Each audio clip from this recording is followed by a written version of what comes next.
En este 27 de junio se cumplen 52 años del golpe de Estado y hoy les proponemos un programa especial, una mirada desde la historia, desde la política, también desde la literatura y desde la música. Hay mucho para decir a 52 años del golpe, cómo está parado nuestro país. De todo eso estaremos hablando hoy. Bienvenidas, bienvenidos. Así comienza Lado B.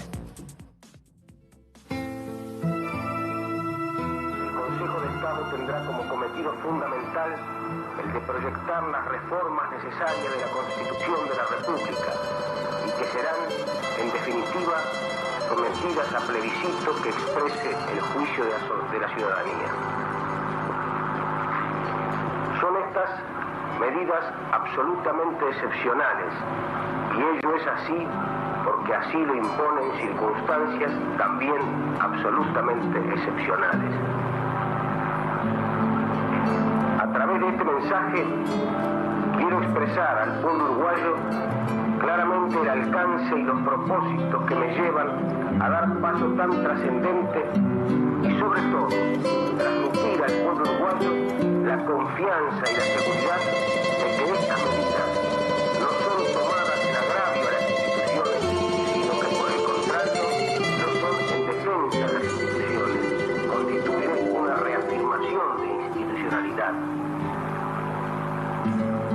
Ha dicho, pues, con estas expresiones, que no anima al presidente de la República a ningún propósito que no sea ante el cumplimiento de los deberes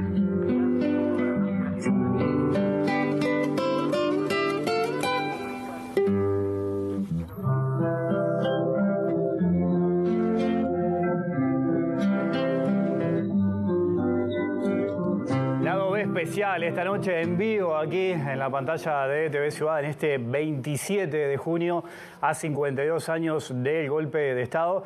Les propongo un programa de 2 horas, vamos a ir hasta las 10 de la noche hablando de historia, de política, de literatura y con un cierre musical de lujo para que bueno, nos puedan acompañar. Es una noche muy fría, es ideal para que estén del otro lado acompañándonos y empiezo a recibir a mis invitados, la historiadora y escritora Magdalena Broquetas. ¿Cómo estás, Magdalena? Bienvenida. Bien, un gusto estar acá. Bueno, un gusto que nos acompañe Jaime Jafé, politólogo, profesor de historia, escritor. ¿Cómo andas, Jaime? Muy bien, gracias Wilmar por la invitación, un gusto estar contigo y con Magdalena. Bueno, no estoy vendiendo libros porque van a ver, parece que estuvieron un montón de libros acá. Me traje algunos de mi biblioteca que tuve la oportunidad de leer. Hay algunos de ustedes acá ahora que vamos a ir mostrando y vamos a ir compartiendo y recomendando y sacando algunos insumos para poder charlar también de este tema. Cuando hablamos de golpe de Estado, más allá del 27 de junio, hay que mirar hacia atrás, ¿no? Tenemos que ir unos cuantos años atrás, por allí aparece el 59, el 64 con el golpe de Estado en Brasil, lo que pasa también en el 68, que es un año clave. ¿Dónde marcan ustedes el punto de inicio de este proceso? ¿Hay alguna referencia concreta? ¿Qué me podrían decir allí? A ver, se miran entre ustedes, a ver, Magdalena. Bueno, es que los inicios para los historiadores siempre son complicados, ¿no? Porque es difícil establecer un momento concreto, pero sin dudas que me parece que esto que estás introduciendo es la clave para que empecemos a hablar del golpe, del proceso al golpe, y es que es un proceso, ¿no? Que no es algo abrupto, que es multicausal y que es un proceso. Y en ese proceso hay etapas. En general tendemos a pensar en el 68 como punto de inflexión, 68, 73... periodo del autoritarismo civil, pero en realidad la investigación histórica ya ha abonado bastante el terreno como para que podamos pensar que esto hay que mirarlo en los largos 60, ¿no? Porque el golpe es un golpe que da la derecha política, que da el presidente con las Fuerzas Armadas, pero que lo da porque tienen proyecto, pero que también lo da en reacción a lo que fue la enorme insurgencia de las izquierdas políticas y sociales. Y eso se explica desde inicios de los 60, ¿no? No quiero monopolizar la palabra. Gracias. No, yo coincido. Creo que lo correcto es ver, si bien el golpe en sí mismo es un momento de ruptura, esa ruptura es el resultado final de un largo proceso. Y sin dudas, el año 59 y el año 68 son momentos en que se producen hitos claves, muy significativos en ese proceso. Lo primero es el 68, ¿no? Porque ahí claramente el país ingresa en una deriva autoritaria, pero claramente autoritaria, que terminan el golpe de Estado. Hay que ver esos 5 años como un periodo donde ya la democracia va dejando de ser tal. Y esto es muy importante porque, visto de este modo, si es que... Bueno, nos pusiéramos, creo que en este caso con Magdalena estamos de acuerdo, perfectamente de acuerdo en esto, pero podría haber quien lo cuestionara. Visto de este modo, lo que cae en el 73, en junio del 73, no es la democracia, es lo que iba quedando de la democracia después de 5 años de deterioro que ya le habían hecho perder buena parte de sus atributos, de los atributos propios de una democracia. Lo central en esto es que el ejercicio autoritario del poder que hizo un gobierno constitucional, que fue el gobierno de Jorge Pacheco Areco, continuado por Juan María Bordaberry, hasta que termina dando el golpe de Estado. Y creo que ahí está el factor claro. Pero como dice Magdalena, clave. Como dice Magdalena, a su vez, lo que empezó, esa deriva autoritaria que arranca con fuerza en el 68 y termina en el golpe del 73, se explica por fenómenos que se comenzaron a desatar a comienzos de la década de 60, fines del 50. Por lo menos el 59. El 59 lo marcas ahí, ¿no? Y sí, porque el 59 marca un momento nacional y regional muy particular. El 59 es el año en el cual, después de muchas décadas de predominio colorado en la administración del Estado, el Partido Nacional se hace cargo del gobierno. Pero dentro del Partido Nacional predominaba, y por lo tanto en el gobierno, una fracción muy de derecha conservadora, donde el ruralismo, que era un movimiento político que va a ser clave en la deriva autoritaria posterior, tuvo un protagonismo muy fuerte. Y aparte en el 59, con la llegada de los blancos al gobierno, empiezan a darse dentro de las Fuerzas Armadas, y este es un factor muy importante, algunos movimientos que van pautando cómo los oficiales constitucionalistas van perdiendo terreno frente a los que tienen un proyecto claramente autoritario. Y eso se produce sin dudas cuando los blancos en el 59 empiezan a tratar de hacer lo que ellos mismos llamaron el blanqueamiento de las Fuerzas Armadas. ¿Por qué? Lógicamente, las Fuerzas Armadas estaban muy identificadas con los colorados que habían controlado el Estado por mucho tiempo, y los blancos quisieron corregir eso, ascendiendo o facilitando el ascenso a la cúpula militar de oficiales identificados con el Partido Nacional. Pero esos oficiales en general tenían un pensamiento muy volcado a la derecha nacionalista, y van a ser los que van a ir arrastrando el conjunto de la oficialidad militar hacia el proyecto autoritario.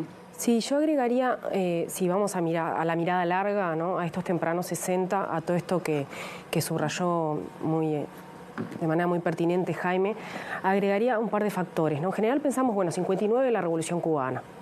Y es cierto, la Revolución Cubana fue un foco de inspiración para las izquierdas de todo el continente. Pero como siempre decimos, el anticomunismo no empezó con la Revolución Cubana, y no fue solo el 59, fue más bien el 61, ¿no?, con la deriva más prosoviética. ¿Y por qué es tan importante este periodo, además del blanqueamiento de las Fuerzas Armadas? Además de que ahí se va a dar la modernización de las fuerzas de seguridad, se pide en el 63, se concreta en el 65. Modernización quiere decir tener policía ayornada, modernizada, para contener las protestas de calle, mejor seguridad. Sino también porque hay dos aspectos que son claves en este proceso, que nos ayudan a ir hablando de la multicausalidad que explica el golpe, que preocupa mucho a la derecha política y también a la diplomacia estadounidense, que tenía mucho interés en ese periodo, que son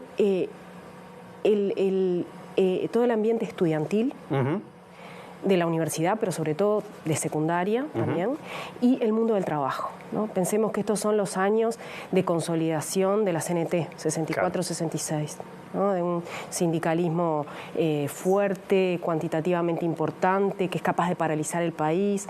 Entonces, bueno, en esta primera mitad de los 60, antes de llegar al momento de radicalización, el quiebre 67-68, tiene que ser tenida en cuenta en todo lo que es la escalada de los 60, porque se empiezan a decretar de manera habitual las medidas prontas de seguridad, 63, 65, 67, porque la represión empieza a cambiar de tono, la represión de las fuerzas de seguridad, y porque hay actores de izquierda política y sindical que empiezan a tener un protagonismo y una importancia que asusta.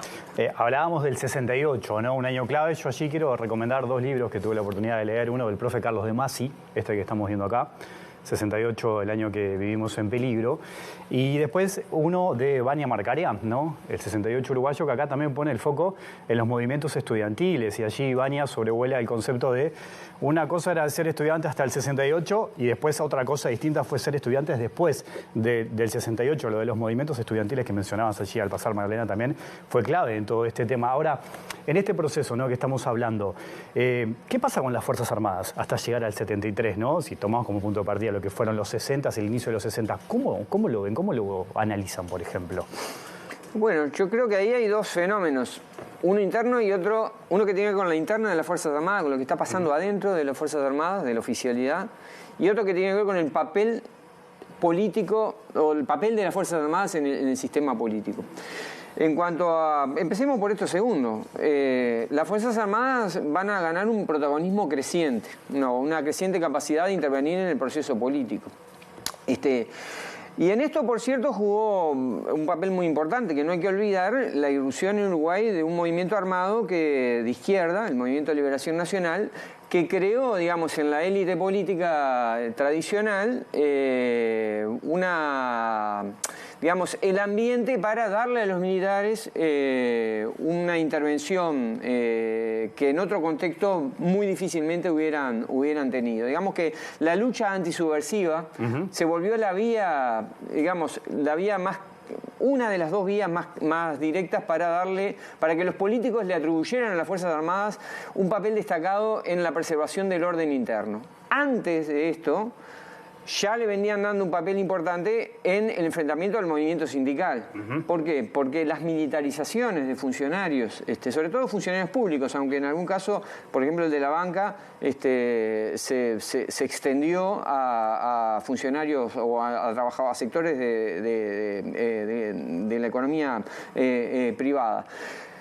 En el marco del uso abusivo de las medidas prontas de seguridad, en particular, a partir del año 68 en particular, se le empezó a dar a las Fuerzas Armadas, a los militares, una intervención directa en la lucha contra el movimiento social. Entonces, digamos, esas fueron las dos vías por las cuales los militares empezaron a tener un protagonismo que en otro contexto muy difícilmente hubieran tenido. Y ahí es clave en septiembre del 71, cuando se crean las fuerzas conjuntas, ¿no? Porque ahí directamente se legisla para que, asumiendo la incapacidad, una presunta incapacidad de la policía para enfrentar al Movimiento de Liberación Nacional, se le da a las Fuerzas Armadas una intervención directa que después los propios políticos no van a poder detener. A aquellos quienes en algún momento intentaron detener ese proceso cuando vieron que se le estaba yendo de las manos. Sí, yo agregaría que las Fuerzas Armadas no son estrictamente un actor homogéneo, ¿no?, históricamente. A pesar de que siempre estuvieron más vinculadas al Partido Colorado y en concreto a los sectores no vallistas del Partido Colorado. Y en los 60, todo este recorrido que planteó Jaime, me parece que hasta lo que tenemos que tener en cuenta es que hasta el 67 es un año muy importante, al que le tenemos que prestar incluso más atención que al 68. Ah, sí, a ver. Pasan muchas cosas en el 67 y de hecho hay muchos proyectos, muchos caminos que se terminan de cerrar en el 67 y ya la crisis es más fuerte. Es el gobierno de Gestido. Claro. ¿No? Gestido gobernó 10 meses. Había mucha ilusión con Gestido. Se venía de los colegiados blancos, volvía al gobierno del Partido Colorado. Gestido era un conservador, ¿no? Era el candidato de la Unión Colorada y Ballista, pero no era un reaccionario, ¿no? Y Gestido intentó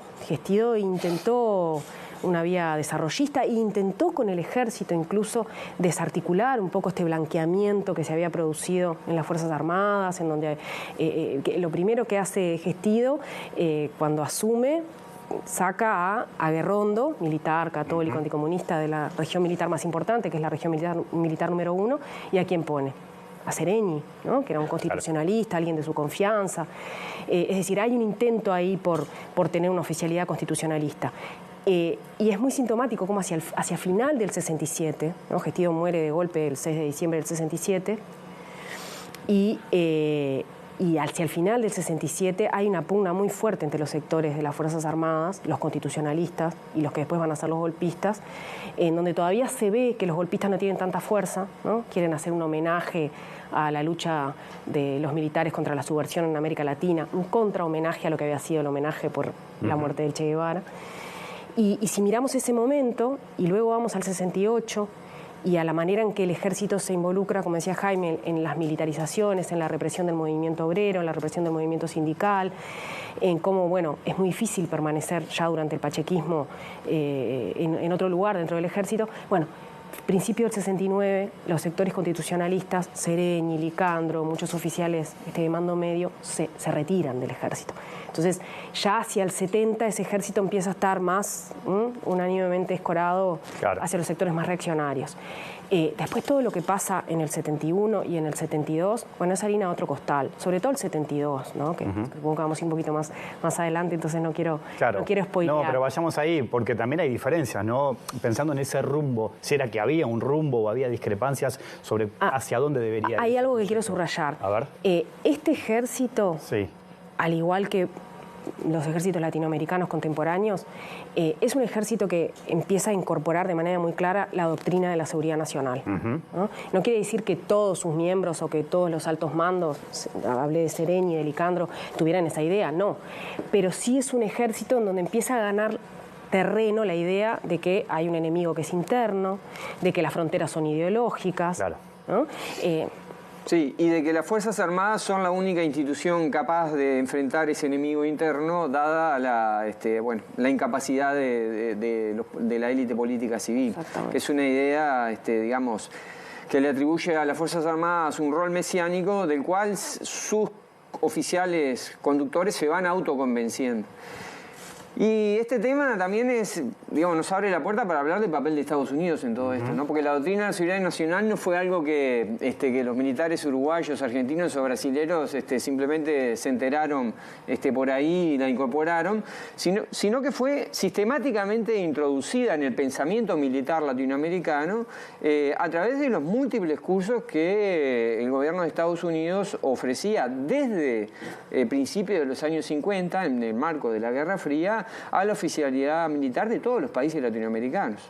Y allí hubo un verdadero proceso de adoctrinamiento, o sea, de introducción de una doctrina que cambió completamente la doctrina militar tradicional, que era una doctrina de defensa nacional frente a enemigos externos, y la transformó en una doctrina de lucha, de seguridad nacional, de lucha interna contra un enemigo que se había instalado dentro de las sociedades, que no era otra cosa que otros ciudadanos y ciudadanas organizados en diversos grupos que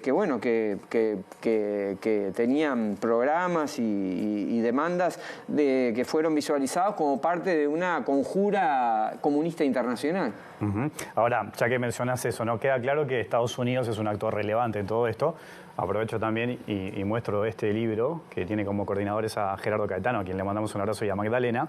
Y me lleva a pensar y preguntarte, Magdalena, ¿qué pasa precisamente con Estados Unidos, con la Guerra Fría? Allí podemos conectar con las derechas, ¿no? Algo que ustedes también estudiaron, con las izquierdas. ¿Cuánto pesa el contexto internacional en todo esto que estamos hablando y lo que pasó? Pesa muchísimo, no es un telón de fondo. O sea, si hablamos de Guerra Fría, hablamos de que los actores de época, los actores políticos, sociales, creen estar en un mundo en donde hay una confrontación entre dos grandes superpotencias que es militar, pero que también es política, económica, cultural. Es decir, Estados Unidos le interesa a Uruguay, pero sobre todo también le interesa la posición estratégica de Uruguay. Entonces vamos a ver que empieza a tener una presencia mucho mayor de la que tuvo, si bien la tradición uruguaya es panamericanista, de alineamiento a nivel internacional con Estados Unidos durante todo el siglo XX, sobre todo durante la Segunda Guerra y después, el nivel de injerencia que tiene el gobierno de Estados Unidos en términos políticos, económicos, militares, en Uruguay se incrementa exponencialmente desde comienzos de los 60, curiosamente en los colegiados blancos, ¿no? Entonces allí vamos a ver, eso está muy investigado por muchos colegas, Clara Aldrigui, yo lo trabajé también en la trama autoritaria, en donde en realidad el nivel de injerencia de la embajada en los asuntos internos, desde el 62, 63, sobre todo 64, con el golpe en Brasil es enorme. Entonces, no necesariamente siempre van a estar apoyando un golpe. De hecho, en muchos momentos lo que dicen es, no nos sirve un golpe, no nos sirve un golpe en Uruguay. Nosotros necesitamos un Uruguay democrático, un Uruguay que sea punta de lanza para la Alianza para el Progreso, en una región inestable. Pero lo que sí es importante señalar es que primero están inmiscuyéndose todo el tiempo en los asuntos internos. Y segundo, en paralelo, a nivel de la doctrina militar continental, bueno, están formando a los ejércitos y a las policías. Porque acá el gran tema es también el cambio ideológico y el cambio en la modernización de los equipos y de la función de las policías, desde el 65 en adelante. Entonces ahí entendemos. Y ahí hoy cuando Jaime decía, bueno, se están preparando las fuerzas de seguridad, las fuerzas armadas, pero también las fuerzas policiales, como vos decías, desde el 71, septiembre del 71, son fuerzas conjuntas, se están preparando para enfrentar un enemigo interno. Bueno, ese enemigo interno son, por supuesto, las guerrillas. Sí, es la guerrilla, es el MLN, es el OPR-33, pero es mucho más que eso, si no, no se entiende nada. O sea, acá hay una preocupación, y eso es lo que hemos demostrado en la investigación histórica, creo, en los últimos 15, 20 años. Hay una preocupación por los partidos políticos de izquierda legales. Hay una preocupación a nivel de la enseñanza, por la autonomía que tiene enseñanza secundaria, por el cogobierno en la universidad. Hay una preocupación por el sindicalismo clasista, que está politizado, que paraliza el país, ¿no? Hay una preocupación por lo que está pasando, cuando se forma el Frente Amplio, por la cultura, ¿no? Por lo que está pasando con las capas medias, con los intelectuales, por lo que está pasando en el campo cultural, ¿no? Pensemos en la canción de protesta, en el nuevo cine, en el nuevo teatro. La música popular, todo, claro. En las iglesias, las nuevas sensibilidades cristianas. Cuando hablamos de enemigo interno y cuando decimos que estos sectores, sí, sin duda, en un momento salen a la calle a frenar a la guerrilla también, pero que en agosto, septiembre del 72 queda desmantelada, como anuncia el gobierno. Es una preocupación multifactorial que tiene que ver con despolitizar, con desactivar sectores populares, sectores subalternos, capas medias, que en otros momentos de la historia no habían tenido tanta presencia. Eso es clave, ¿no? Era un gran objetivo, despolitizar, ¿no? Tratar de apagar con todo eso. Despolitizar. Sí, desactivar a la sociedad, desmovilizarla, desactivarla. Hay un punto muy interesante en las varias cosas interesantes que acaba de decir Madalena, pero hablando del papel de Estados Unidos, por el que vos preguntabas, Madalena decía, a los norteamericanos no les interesaba un golpe de Estado, más, querían preservar, les interesaba que Uruguay se mantuviera como la evidencia de que la democracia podía sobrevivir en la región. Sin embargo, yo creo, hay evidencia de eso que ha aparecido en la documentación que cada tanto desclasifica el gobierno norteamericano, de que efectivamente eso era lo que los representantes diplomáticos norteamericanos le transmitían a los políticos uruguayos, ¿no? Su preocupación porque aquí la salida golpista que habían apoyado en Brasil no era lo que a ellos les interesaba. Sin embargo, yo creo que hay un cambio muy significativo en la postura norteamericana. Y es 1971. ¿Por qué? Hasta entonces lo que preocupaba a los norteamericanos es acá no puede haber otra Cuba. Pero después de septiembre del 70 lo que ellos dicen es no puede haber otro Chile. No puede haber otro triunfo electoral democrático de una izquierda. Entonces, cuando aparece el Frente Amplio, ahí para los norteamericanos es un clic. Pues dicen, bueno, no, esto se está encaminando en la perspectiva chilena. Y ahí es cuando esa, digamos, reserva democrática que hasta entonces habían sostenido, no, Uruguay tiene que seguir siendo el ejemplo de que es posible combatir al comunismo desde el marco de la institucionalidad democrática, se abandona.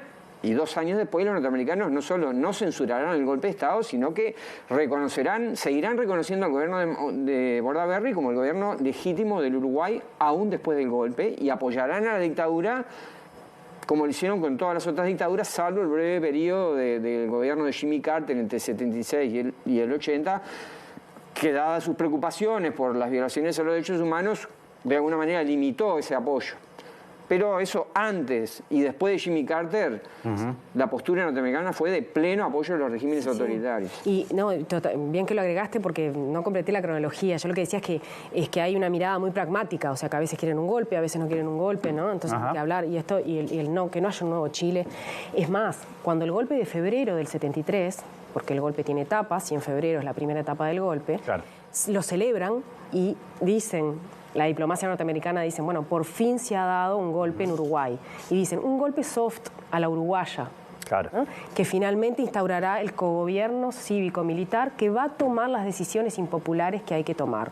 ¿A qué se refiere? Bueno, hay un factor del que no hemos hablado, que es también la terrible crisis económica, que ya es estructural para el 73, ¿no? Porque arranca a mediados de los 50, y que a pesar de que se había pasado por todo el periodo de Pacheco, las políticas de choque antiinflacionarias que temblequeaban en periodos electorales, bueno, generaron una resistencia popular impresionante, con un sindicalismo tan fuerte, con una izquierda política tan fuerte. Cuando dicen tomar las medidas impopulares que llegó el momento de tomar, están diciendo, bueno, finalmente, si hay un golpe, podemos aplicar una política ortodoxa liberal y tener menos... Claro, la crisis económica es muy importante. Vayamos a otro punto y aprovecho para mostrar este muy buen libro también que tuve la oportunidad de leer y que es, la verdad, lo recomiendo, de Jaime Yafé y José Rila, de los partidos políticos, la historia de los partidos políticos. Y te pregunto, Jaime, ¿qué pasó con aquellos sectores y aquellos partidos que fueron, si se quiere, socios y que también permitieron que se diera el golpe de Estado? Bueno, con Pepe Rila somos los editores, sí. Pero es un libro colectivo de muchos autores y autoras. Bueno, lo que pasó a nivel del sistema de partidos es muy importante, porque por un lado hay una pérdida creciente de capacidad de los partidos tradicionales de seguir administrando, digamos, en el marco democrático, la crítica situación que el país vivía a fines de los años 60. Y ahí, al mismo tiempo, un descrédito creciente de la ciudadanía en justamente la credibilidad, la capacidad de la élite política para llevar adelante el buen gobierno, digamos, y sobre todo para sacar al país de la crisis. Los partidos, a su vez, estoy pensando básicamente en los blancos y los colorados, que eran los que siguieron durante todo este periodo controlando el aparato del Estado y la administración pública, estaban viendo un proceso de mucha fragmentación interna, muchas confrontaciones internas que iban debilitando a su vez cada vez más su capacidad de administrar la situación. Y en ese marco lo que se va a ir dando es que sectores muy importantes, sobre todo en el Partido Colorado, que era el que al final de ese periodo tenía en sus manos el control del gobierno y del Estado, por lo tanto, los sectores que adhieren a la salida autoritaria y finalmente al proyecto golpista se van a volver mayoritarios en el Partido Colorado. Y esto es decisivo porque es el partido de gobierno, es el partido que tenía el poder ejecutivo en sus manos. El sector mayoritario del Partido Colorado en ese momento, no olvidemos, era la Unión Nacional Reeleccionista, que era una reversión de la Unión Colorado Iguayista que para las elecciones de 1971 había adoptado esa denominación. Y era el sector que había llevado, era liderado en los hechos por Jorge Pacheco Areco, pero que había llevado la presidencia a Bordaberry. Y Pacheco se había ido del país, por lo tanto que conducía en el territorio el sector era el presidente Bordaberry. Y es ese sector que, siendo mayoritario el Partido Colorado, dentro del Partido Colorado, teniendo en sus manos el control del Poder Ejecutivo, va a llevar adelante el proyecto golpista y finalmente va a concretar el golpe. Del otro lado, en el Partido Nacional, vemos una situación inversa. El sector mayoritario que lideraba Wilson Ferreira Aldunate era un sector francamente opuesto a una salida golpista, un sector claramente democrático. Pero había también dentro del Partido Nacional una minoría no insignificante, pero una minoría que en la elección del 71 había acompañado la candidatura presidencial justamente del general retirado Aguerrondo, Mario Aguerrondo, que acaba de mencionar Magdalena, que va también a apoyar desde el Partido Nacional el golpe de Estado y la instauración de la dictadura, y que no va a tener un papel para nada menor. Entonces, la élite política tradicional, blanca, colorada, está muy comprometida, en un caso, desde su sector mayoritario, el pachequismo, digamos. Aunque Bordaberry era en ese momento quien estaba, digamos, en la cara visible. Del otro lado, el sector minoritario, el viejo herrerismo, aliado con lo que iba quedando del ruralismo, uno de cuyos referentes va a presidir nada menos que el Consejo de Estado, creado por la dictadura en diciembre del 73, muy comprometido en ese proceso de incorporar a los militares a la vida política y de tirar abajo lo que iba quedando de aquella vieja democracia que era el Parlamento a esa altura. Y del otro lado, bueno, para completar el panorama, evidentemente hay que pensar que en las izquierdas había distintas miradas sobre este proceso, ¿no? Había algunos sectores que estaban muy claramente comprometidos en defender la estabilidad y la continuidad de las instituciones políticas democráticas, y había otros que no tenían tan claro que esto fuera un valor a preservar en forma prioritaria. De todas maneras, el Frente Amplio era un sector de oposición, tenía apenas el 20% del Parlamento, su capacidad de incidencia era infinitamente menor que la de blancos y colorados, que en definitiva eran los que seguían dominando la vida política del país.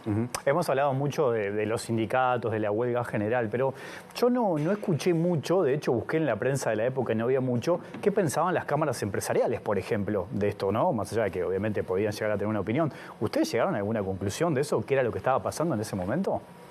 Bueno, las cámaras empresariales hablan todo el tiempo, desde el 68 muy claramente, lo dicen en el 72, y después lo van a felicitar en dictadura de la necesidad de la paz social. Ajá. ¿Qué es la paz social?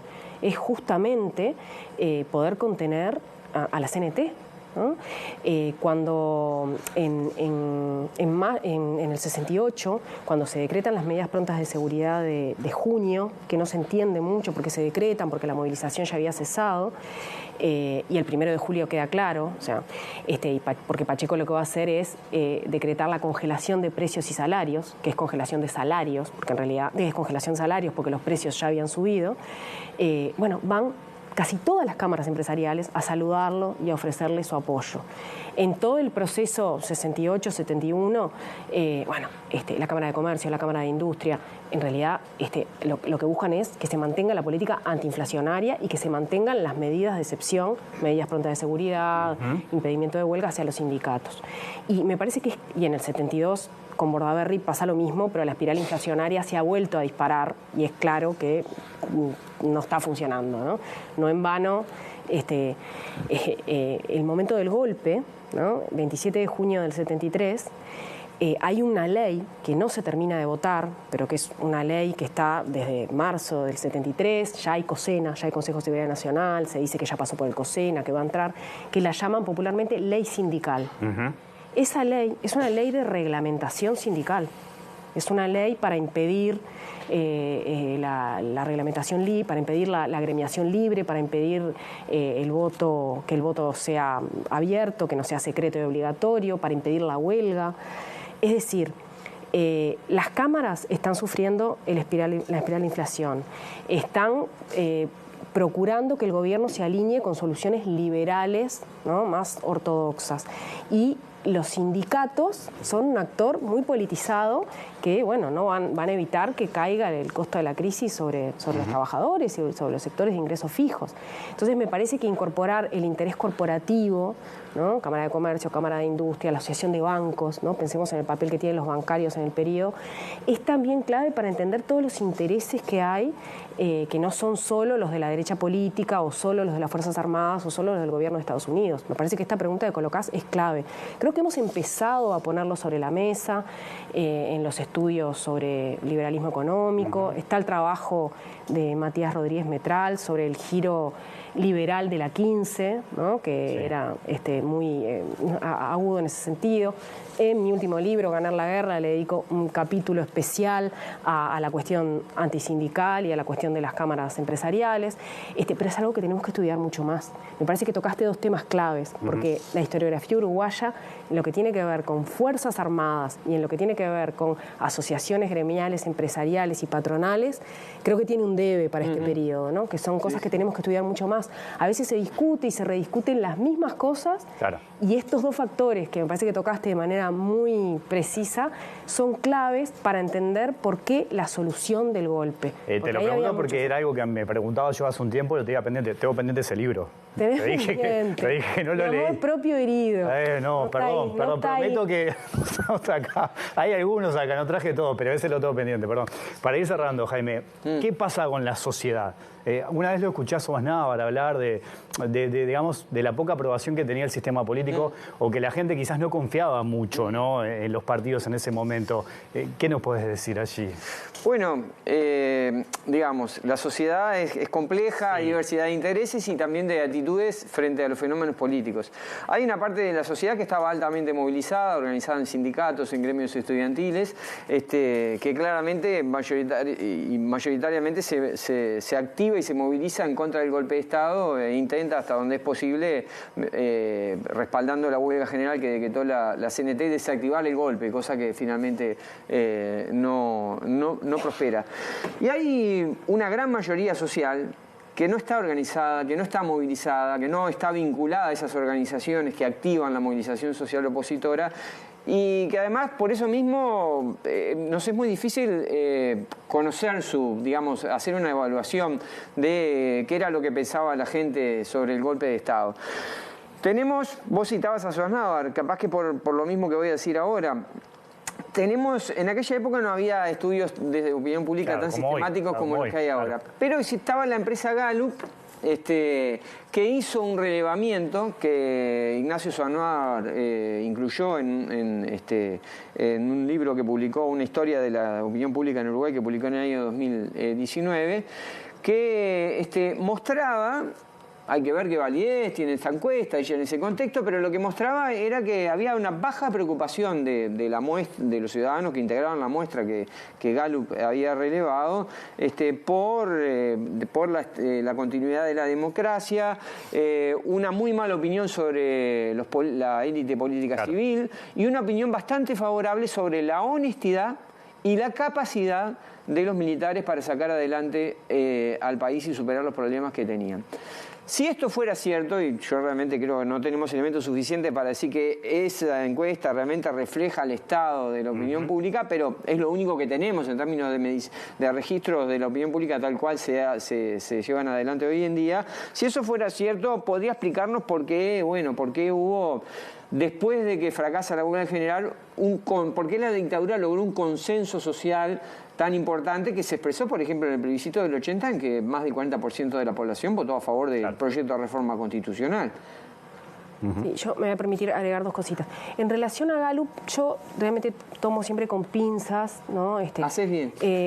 No, porque además en las elecciones del 71, o sea, quien estaba a cargo de Gallup Uruguay fue también como un operador más, ¿no? Se reunía con Pacheco, evaluaban si no sobredimensionar la intención de voto del Frente Amplio. Eso está en la documentación de la diplomacia de Estados Unidos. También está, si mal no recuerdo, en el libro de Corvo sobre las elecciones del 71, es decir, cuidado con Gallup, hagamos crítica con los documentos, ¿no? Y después yo comparto, claro, es muy difícil hablar de la sociedad y también es muy difícil hablar de la resistencia al golpe o la adhesión a la dictadura, ¿no? Hay muchos trabajos ahora también en esa clave, ¿no?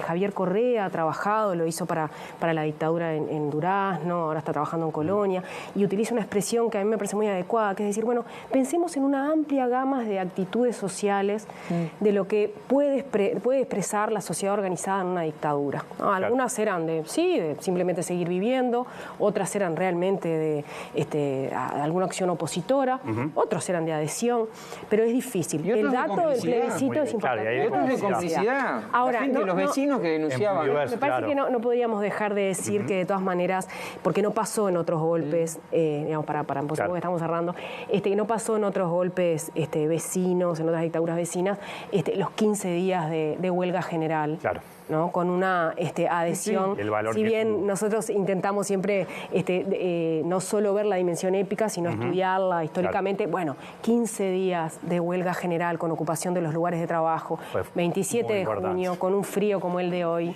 con desalojos por las fuerzas de seguridad. Es decir, también es cierto que hubo un sector de la sociedad que rechazó la sociedad movilizada, públicamente, masivamente y de manera, muy... Si se Lo que no podemos saber si eso reflejaba un sentir mayoritario serio o no. Pero, no hay elementos, pero existió. no tenemos datos para afirmarlo. Magdalena, Lo uno y lo otro. Jaime, les agradezco un montón que hayan venido. Me quedaron un montón de cosas para hablar. ¿Las seguimos en otro momento? ¿Cómo no? ¿Les Bueno, parece? gusto. Siempre es un gusto escucharlos, ¿eh? Bueno, un gusto haber estado. Gracias. Hacemos una pequeña pausa y mucho más. Recuerden que vamos hasta las 10 de la noche aquí en vivo, en Lado B, en la pantalla de TV Ciudad.